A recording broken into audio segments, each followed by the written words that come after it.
assalamu alaikum wa rahmatullahi wa barakatuh.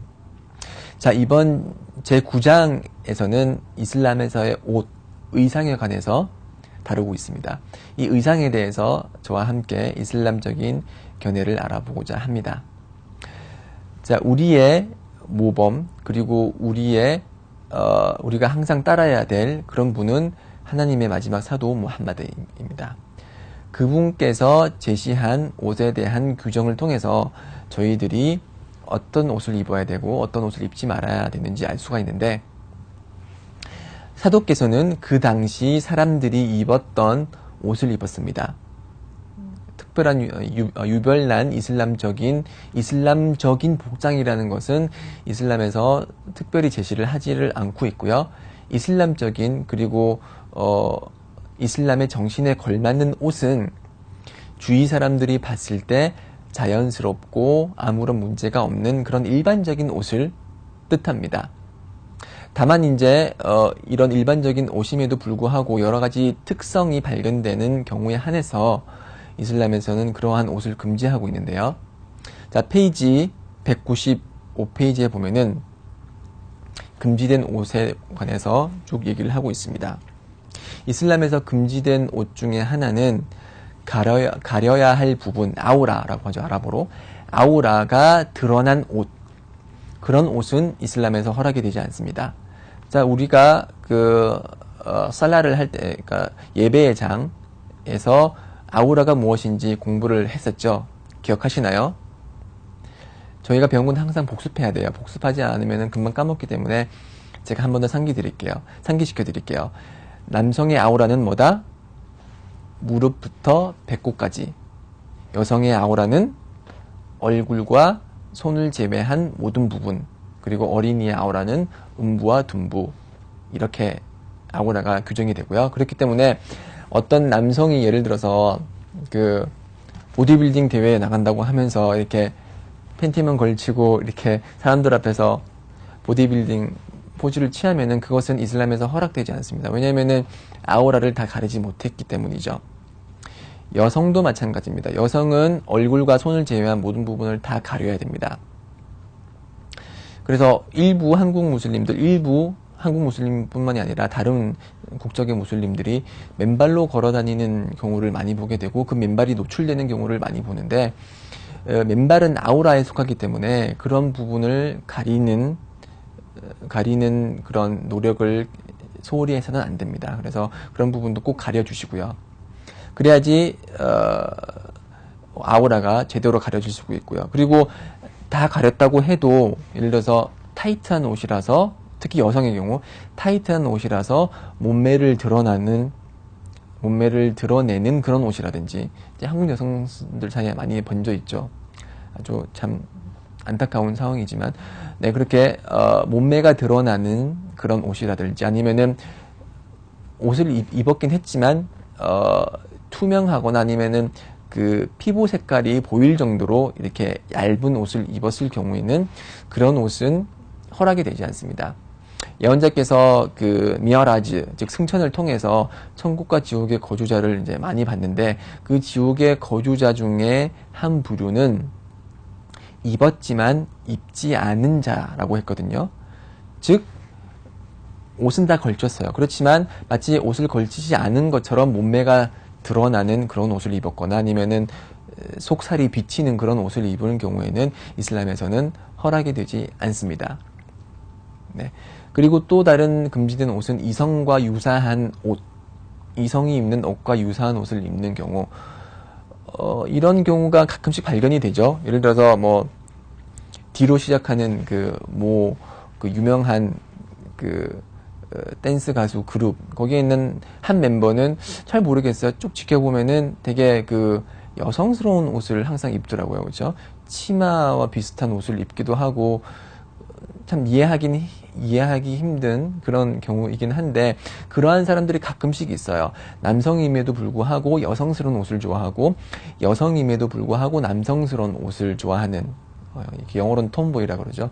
이러한 복장은 이슬람에서 허락이 되지 않습니다. 이슬람은 창조된 그대로의 삶을 살아가길 원하기 때문에 남성으로서 창조된 사람은 남성적인 모습을 보이길 원하고 여성으로 창조된 사람은 여성으로서의 모습을 보이기를 원합니다. 그렇기 때문에 남성이 여성스러운 옷을 입거나 여성이 남성스러운 옷을 입는 것은 이슬람에서 허락이 되지 않습니다. 마찬가지로 이제 불신자들이 입는, 비무슬림들이 입는 특유의 옷이 있을 수가 있겠죠. 예를 들어서 이제 목사나 신부들이 입는 이렇게 셔츠가 이렇게 특이한 그런 옷을 입거나 아니면 십자가가 새겨져 있다거나 이런 옷은 무슬림들이 입어서는 안 되는 거죠. 왜냐하면 우리는 무슬림이고 기독교인도 아니고 유대인들도 아니고 불신자도 아니기 때문에 그러한 특별한 무슬림들만이 입는 옷이 있다면은 그런 옷을 저희들은 입어서는 안 될 것입니다. 그리고 197페이지에 나와 있듯이 처음에 나와 있듯이 남성의 경우 복숭아뼈 밑으로 바지를 내려 입는 것은 허락이 되지 않습니다. 하디스에 의하면은 복숭아뼈 밑에 있는 것은 지옥불에 있는 것이다 라고 했고요. 복숭아뼈 밑으로 바지를 끌어내려서 걸어가는 사람은 하나님께서 심판의 날 그를 쳐다보지 않는다라고 했습니다. 그래서 최대한 저희 무슬림은 복숭아뼈 위까지 올라가는 그런 7, 8부 바지, 그런 바지를 입도록 노력을 해야겠죠. 그리고 유별난 옷이라고 있습니다. 아랍어로는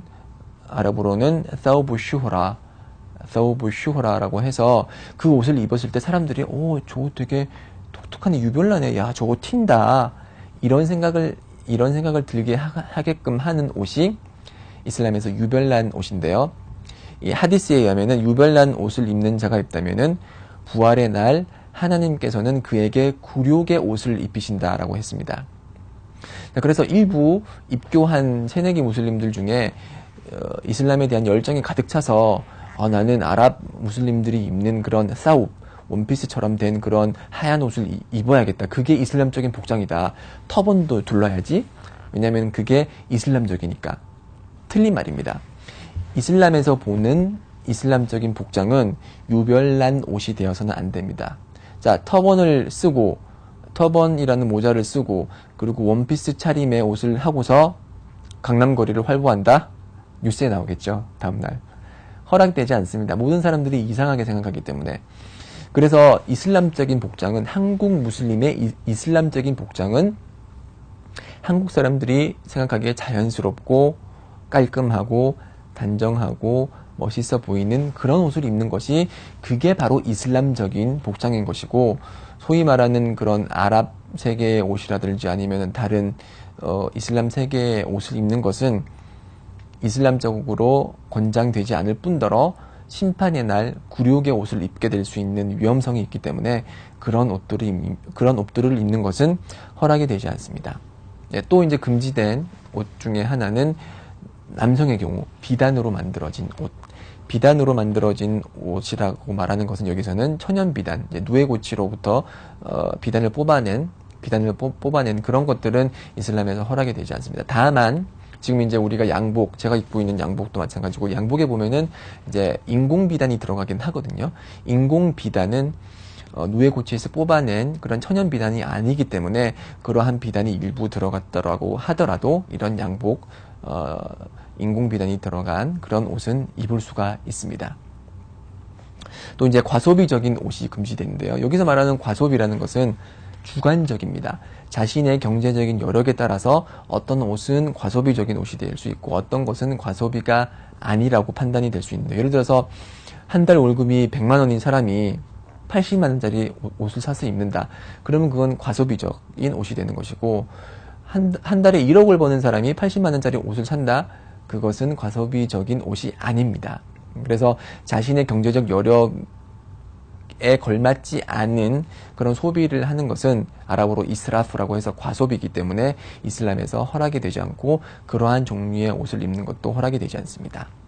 자, 지금 여기 책에 나오지 않았지만 이제 남성에게 금지된 옷 중에 하나는 온통 빨간색인 옷, 처음부터 끝까지 무늬가 들어가지 않은 이런 온통 빨간색인 옷은 이슬람에서 허락이 되지 않습니다. 왜냐하면은 이 빨간색의 옷은 여성에게만 허락된 옷이기 때문에 남성이 이렇게 온통 빨간색의 옷을 입는 것은 허락이 되지 않습니다. 그리고 동물 그림이 그려진 옷 있죠. 지금 시중에서 판매되는 옷의 일부는 동물 그림이 그려져 있는데, 그런 영혼이 있는 그런 동물이나 사람의 모습이 그려져 있는 그런 옷을 입는 것은 이슬람에서 허락이 되지 않습니다. 하디스에 의하면은 그림이 있는 집에는 천사가 들어가지 않는다고 했습니다. 천사가 들어가지 않으면 어떻게 되죠? 저희에게는 보호천사가 있는데, 보호천사가 없기 때문에 우리를 사탄으로부터 보호해 줄 수 없겠죠. 네. 이제 그렇게 됨으로써 이제 집에는 사탄이 들어가게 될 것이고, 여러 가지 현세와 내세에서 커다란 그런 이제 손실을 얻을 수 있는 그런 결과를 초래하는 것이 이제 동물이 그려진 옷을 입는 것입니다. 그래서 동물이나 인간이 그려진 옷은 구매를 하거나 사서 입어서는 안 되고요. 다만 식물은 이제 영혼이 없기 때문에 식물이라든지 아니면 자연물이라든지 아니면 건축물 등 영혼이 들어가지 않은 그런 그림이 그려진 옷을 입는 것은 허락이 됩니다. 네, 지금까지 이슬람에서 바라보는 옷에 대해서 여러분들과 함께 알아봤습니다. 자, 다음 장은 이제 가족의 장이라고 해서 가족 생활을 하면서 일어날 수 있는 여러 부분들을 여러분과 함께 다루도록 하겠습니다. 계속 경청해 주시기 바랍니다. 아살라무 알레이쿰 와 라흐마툴라히 와 바라카투.